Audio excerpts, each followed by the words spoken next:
حضرت سرکار سیدنا سید میرا مکہ شاہ اولیاء رحمۃ اللہ علیہ، آپ کا شمار ان عظیم ہستیوں میں ہوتا ہے جن کا ہر لمحہ ہر ساعت کرامت ہی کرامت ہے۔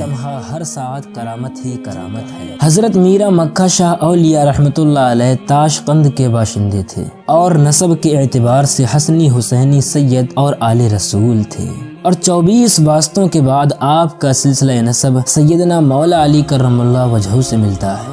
میرا مکہ شاہ اولیاء رحمۃ اللہ علیہ پیدائشی ولی تھے، کیونکہ بچپن سے ہی آپ کے کان میں آواز آتی تھی کہ ہندوستان آؤ ہندوستان آؤ۔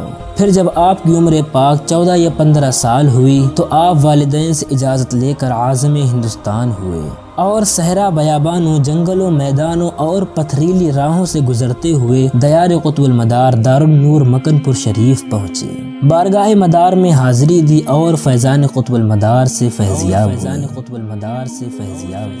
دیار مدار سے حکم ہوا کہ تم دکن کا سفر کرو، کیونکہ تمہارے قدموں کی برکت سے اس علاقے میں اسلام کو فتح مبین حاصل ہوگی۔ ناظرین، یہاں ایک بات قابل غور ہے کہ جب میرا مکہ شاہ اولیاء مکن پور پہنچے اس وقت سرکار قطب المدار بظاہر بقید حیات نہیں تھے، لہٰذا آپ کو سرکار قطب المدار سے تمام فیوز و برکات بطور روحانی عطا ہوئے تھے۔ تو جب یہ حکم ملا تو سرکار مکہ شاہ نے بارگاہ مدار میں عرض کیا کہ سرکار میں ایک بار اپنے وطن جا کر واپس آنا چاہتا ہوں۔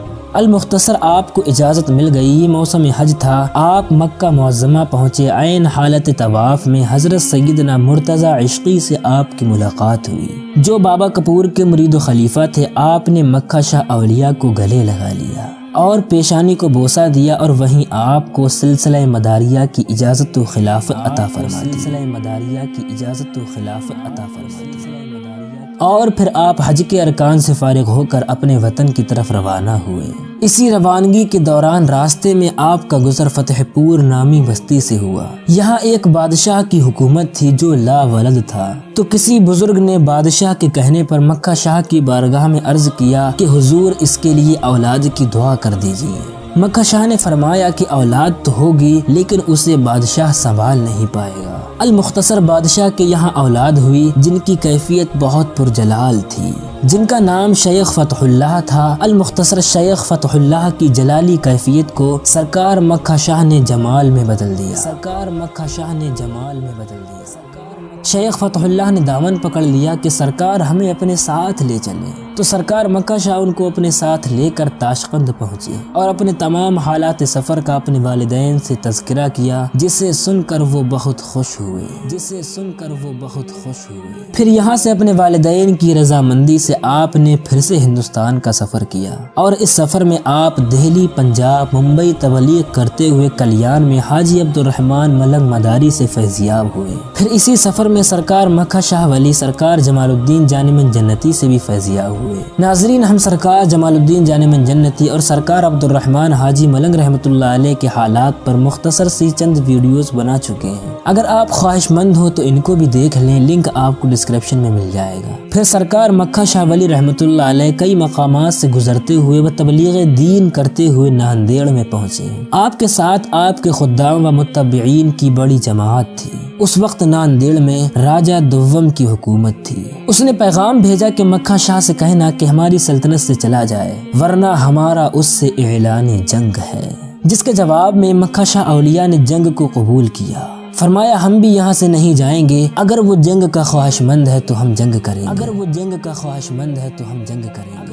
ناظرین، قدیمی نوشتوں سے پتہ چلتا ہے کہ یہاں جنگ کی ابتدا حضرت شیخ برہان الدین رحمۃ اللہ علیہ کے آستانے سے ہو گئی تھی، جن کو سلطان غیاث الدین تغلق نے شیخ کامل داد رحمۃ اللہ علیہ کا خط پڑھ کر روانہ کیا تھا۔ یہ دور 8ویں صدی ہجری کا تھا۔ شیخ برہان الدین کے لشکر کا مقابلہ یہاں کے راجہ راج نند سے ہوا، جس میں آپ کو شکست ہوئی تھی۔ ناظرین، اس ویڈیو میں ہمارا موضوع صرف مکہ شاہ اولیاء رحمۃ اللہ علیہ ہیں، لیکن بات آئی شیخ کامل داد کی تو ان کے حالات پر بھی ہم ایک ویڈیو بنا چکے ہیں، آپ وہاں جا کر ان کے بھی حالات کو دیکھیں۔ اب 900 ہجری کے بعد جب میرا مکہ شاہ اولیاء رحمۃ اللہ علیہ یہاں تشریف لائے تو آپ کے سامنے بھی وہی معاملہ درپیش ہوا۔ المختصر مکہ شاہ ولی نے ناندیڑ کو فتح کیا۔ اس جنگ میں آپ کے مرید و خلیفہ، خاص شیخ فتح اللہ جو آپ کے پہلے مرید و خلیفہ ہیں، ان سب نے ایسا مجاہدانہ کردار ادا کیا کہ وہ انسانیت کے دشمن بدبخت لوگ تھرا اٹھے اور میدان چھوڑ بھاگے۔ انسانیت کے دشمن بدبخت لوگ تھرا اٹھے اور میدان چھوڑ بھاگے۔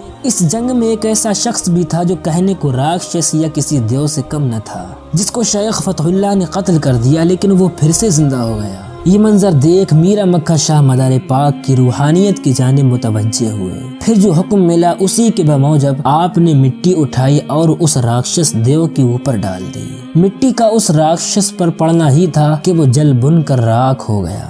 میرا مکہ شاہ نے حکم دیا کہ اس کی راکھ کو ہمارے قدموں میں دفن کر دو، تاکہ رہتی دنیا تک جب لوگ ہماری تربت پر آئیں تو کلمہ طیبہ پڑھتے ہوئے اسے روندتے ہوئے گزریں۔ کلمہ طیبہ پڑھتے ہوئے اسے روندتے ہوئے گزریں۔ ناظرین، تب سے لے کر آج تک آپ سے لا تعداد کرامتوں کا ظہور ہوا، جس میں ایک یہ بھی کرامت ہے کہ آپ کی خانقاہ سے متصل جو ندی بہہ رہی ہے وہ آپ کی کرامت سے ہی ظاہر ہوئی۔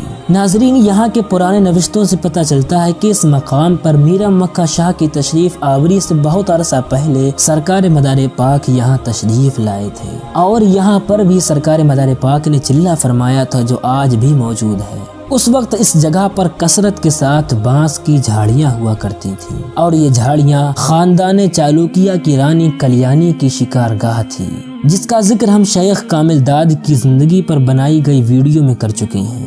آپ اس ویڈیو کو بھی تفصیلی معلومات کے لیے دیکھ لیں، لنک آپ کو ڈسکرپشن میں یا ویڈیو کے لاسٹ میں مل جائے گا۔ تو سرکار میرا مکہ شاہ ولی رحمۃ اللہ علیہ نے اس مدار پاک کے چلے پر عمارت تعمیر کروائی، جس جگہ آج بھی لاکھوں کی تعداد میں عقیدت مند حاضر ہو کر فیضیاب ہوتے ہیں۔ ناظرین، ہم نے اس ویڈیو میں میرا مکہ شاہ کے مختصر سے حالات بیان کیے ہیں، انشاءاللہ پھر کبھی ان کے حالات پر تفصیلی ویڈیو بھی اپلوڈ کی جائے گی۔ آخر میں بس اتنا اور کہ میرا مکہ شاہ اولیاء نے 20 محرم الحرام 1000 ہجری میں اس دار فانی سے رحلت فرمائی، اور آپ کا مزار پاک شہر ناندیڑ میں زیارت گاہ خاص و عام، شہر ناندیڑ میں زیارت گاہ خاص و عام، شہر ناندیڑ میں زیارت گاہ خاص و عام،